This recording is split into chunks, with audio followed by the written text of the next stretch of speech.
Assalamualaikum warahmatullahi wabarakatuh. Pemirsa Muslim masa kini, rumah merupakan kebutuhan mendasar yang berfungsi sebagai tempat berlindung bagi semua makhluk yang ada di muka bumi, baik manusia, hewan, maupun tumbuhan. Selain sebagai tempat berlindung, rumah juga merupakan tempat bernaung dan memperoleh segala manfaat darinya. Rumah di dalam Islam juga dapat dimaknai sebagai tempat untuk beribadah kepada Allah Subhanahu wa Ta'ala. Dalam agama Islam terdapat beberapa istilah tentang rumah. Ada yang mengatakan bait dan ada pula yang mengatakan dar. Keduanya merupakan istilah yang berasal dari bahasa Arab. Bait memiliki salah satu makna sebagai tempat untuk melewati malam atau tinggal pada siang hari. Sedangkan dar atau dara antara lain berarti mengelilingi atau melaksanakan. Rumah sejatinya merupakan tempat untuk beristirahat, menenangkan jiwa dan raga, serta menikmati segala kebebasan yang terbatas dari dunia luar. Salah satu tempat beristirahat yang paling nyaman di dalam rumah adalah kamar. Dan agar kamar atau rumah sehat dan enak untuk ditinggali, maka terdapat adab maupun aturan-aturan. Aturan tersebut diantaranya adalah manusia wajib menjaga kebersihan dan kesucian rumahnya, seperti hadis Rasulullah SAW.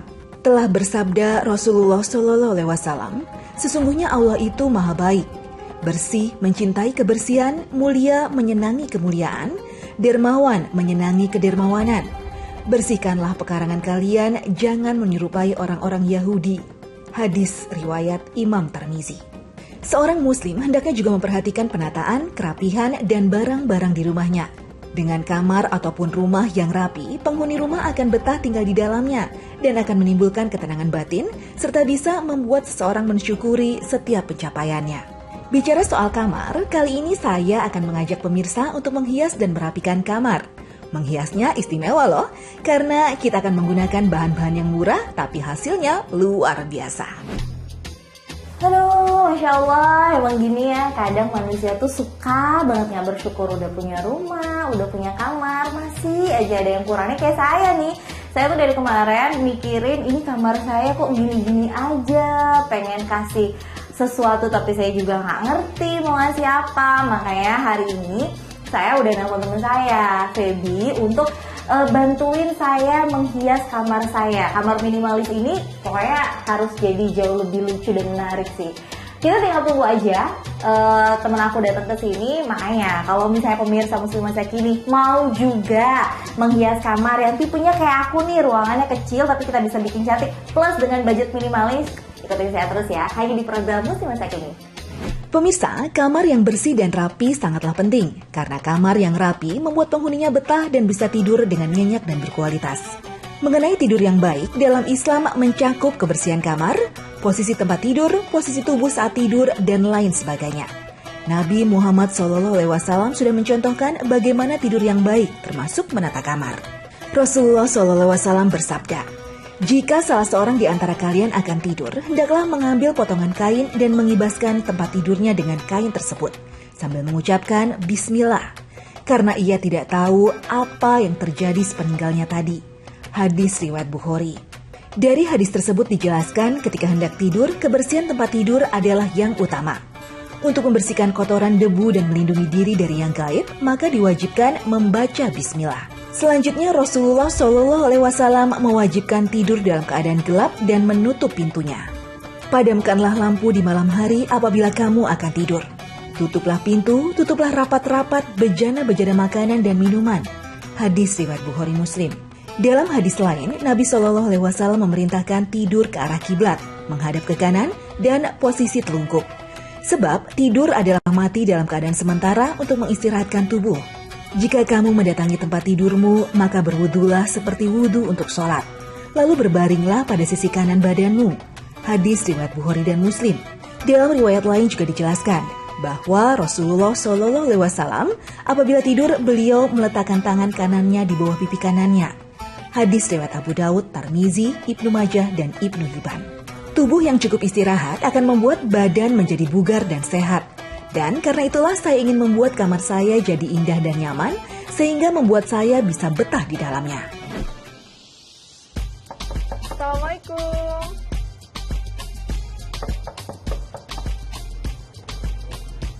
Waalaikumsalam. Alhamdulillah. Alhamdulillah yang ditungguin datang juga Mbak Feby. Iya. Gimana kabarnya? Alhamdulillah baik, Mbak. Ya seperti yang aku keluhkan, aku punya kamar, tapi kayaknya aku ngerasa kamarku tuh monoton banget, kecil, terus nggak bisa diapa-apain. Mbak Feby, nah itu dia. Botol punya? Punya, Terus sticky note punya? punya, Sama double tap juga punya? punya. Ya udah, kalau gitu langsung aja kita hias kamarnya. Serius? Iya. Modalnya 3 itu aja? Iya, gampang banget. Oke. Saya sih agak masih penasaran bisa nggak ya 3 itu, tapi yaudah kita praktekin aja. Kita langsung masukin Mbak. Yuk.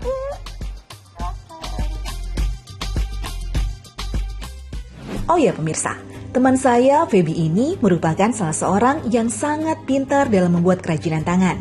Dan kali ini saya sengaja mengundangnya untuk mengajarkan saya kerajinan tangan yang bisa digunakan untuk hiasan kamar. Kira-kira kerajinan tangan apa yang dia mau ajarkan kepada saya ya? Aduh Mbak Feby, nih lihat nih kondisi kamar aku. Biasa banget ya. Mau bilang iya tapi nggak enak pasti ya. Nggak apa-apa, memang kayak gini kondisinya. Dan kan aku tahu tuh, aku pernah main juga ke rumah dirimu. Kamarnya tuh lucu banget, kekinian banget gitu. Tapi ternyata pas aku tanya-tanya, dirimu nggak ngeluarin budget mahal untuk bikin kamar kayak gitu. Makanya aku sengaja ngundang dirimu ke sini untuk aku mau dong dibikinin kamar yang lucu seperti kamar kamu gitu. Kira-kira kita mau bikin apa aja? Sekarang kita mulai untuk ngehias botol bekas dulu aja. Untuk dijadiin kayak vas bunga, ditaruh di kamar-kamar kan lucu gitu. Oh iya boleh. Wah, ini kayak gimana caranya? Oke. Kita buat bunga aja seperti ini. Warna-warnanya sama Mbaknya pilih. Oke. Pink lah, pink.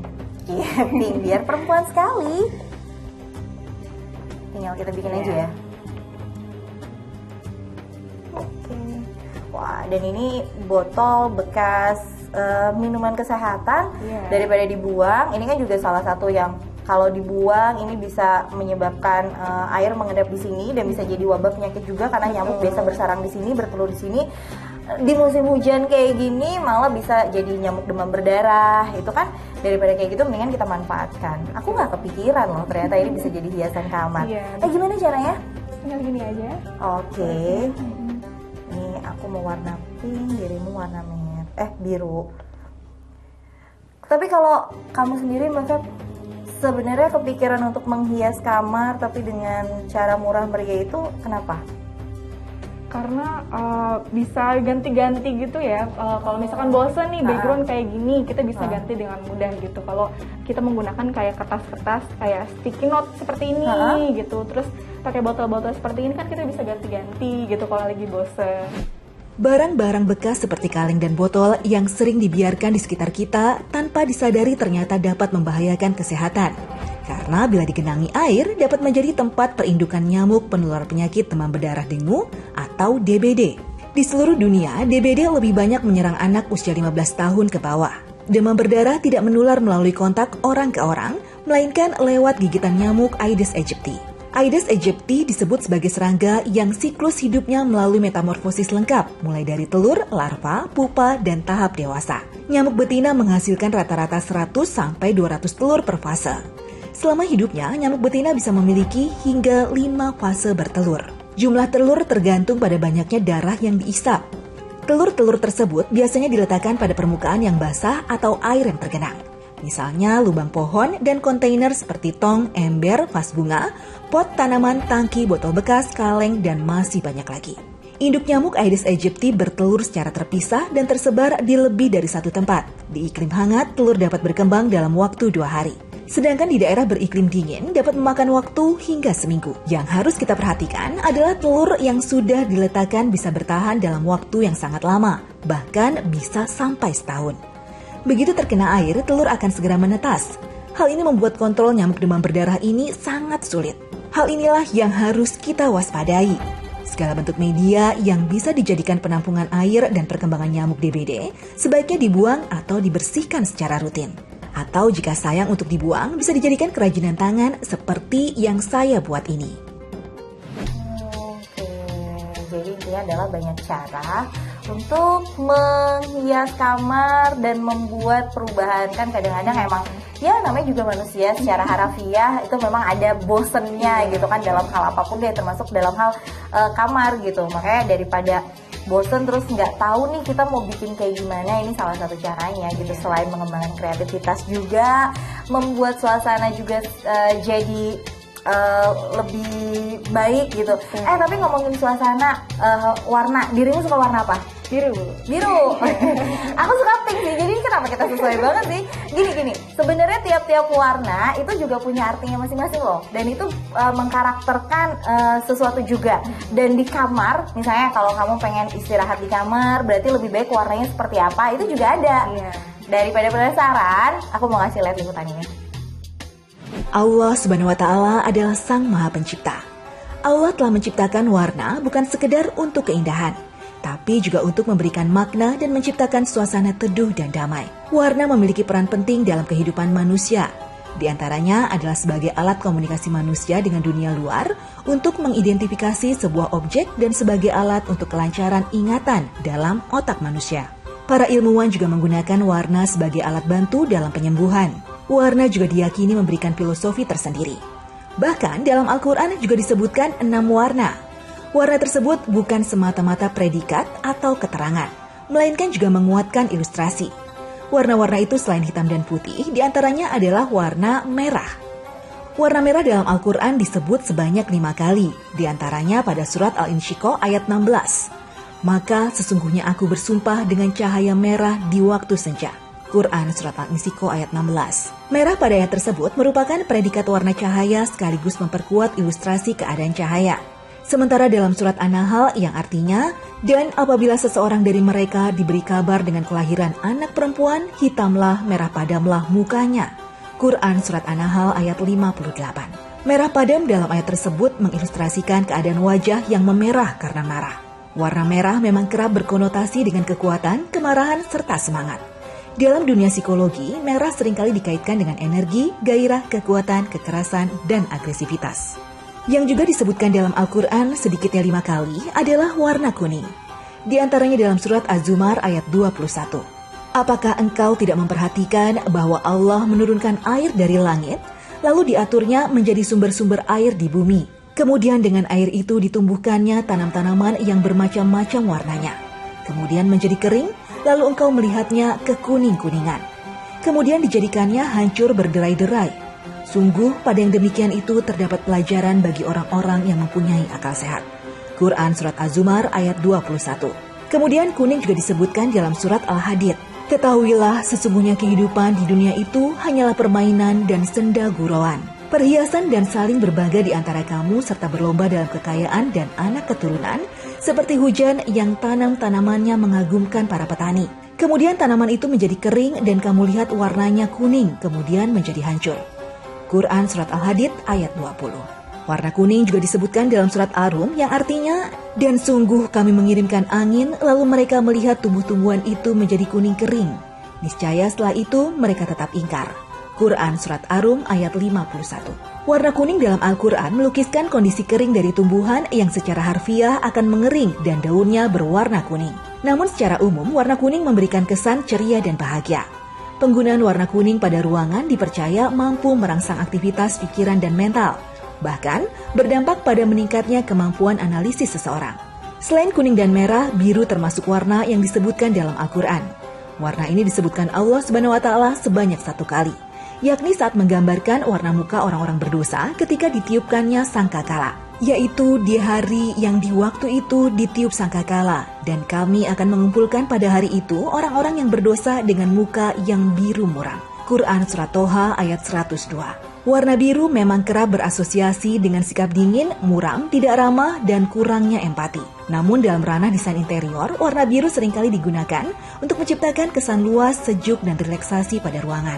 Sementara dari segi kesehatan, penggunaan warna biru diyakini mampu meningkatkan konsentrasi, mengatasi rasa cemas, dan insomnia. Warna biru sendiri melambangkan suatu hubungan profesionalitas, kecerdasan, kepercayaan diri, bahkan menjadi simbol kekuatan. Warna lain yang terdapat dalam Al-Quran adalah warna hijau. Dalam Al-Quran setidaknya warna ini disebutkan 9 kali. Di antaranya dalam surat Al-An'am. Maka kami keluarkan dari tumbuh-tumbuhan itu tanaman yang menghijau. Kami keluarkan dari tanaman yang menghijau itu butir yang banyak. Quran Surat Al-An'am ayat 99. Dalam ayat tersebut, hijau lebih tepatnya menghijau menerangkan warna tanaman. Berikutnya adalah Surat Al-Hajj. Apakah kamu tiada melihat bahwasanya Allah menurunkan air dari langit, lalu jadilah bumi itu hijau? Quran Surat Al-Hajj ayat 63. Hijau pada ayat ini menerangkan warna bumi. Hijau juga menerangkan dalam surga yang terdapat dalam beberapa surat, di antaranya Surat Ar-Rahman. Kedua surga itu kelihatan hijau tua warnanya. Dan juga Surat Al-Insan. Mereka memakai pakaian sutra halus yang hijau dan sutra tebal dan dipakaikan kepada mereka gelang terbuat dari perak. Dan Tuhan memberikan kepada mereka minuman yang bersih. Quran Surat Al-Insan ayat 21. Hijau memang menjadi warna favorit Rasulullah SAW. Warna ini juga menggambarkan warna surga yang dijanjikan Allah Subhanahu wa Ta'ala. Selain itu, warna hijau juga merupakan representasi dari warna alam yang syarat akan harmoni, kesuburan, kesegaran, kedamaian, hingga efek relaksasi bagi seseorang. Dalam psikologi warna, hijau kerap digunakan untuk membantu seseorang yang berada dalam situasi tertekan agar lebih mampu menyeimbangkan dan menenangkan emosinya. Jeng, jadi ye. Seneng ya, karena ternyata gampang banget. Tadi juga udah aku kasih lihat kan, sebenarnya banyak barang-barang di rumah yang bisa kita pergunakan kembali untuk jadi hiasan dimanapun, gak cuma di kamar.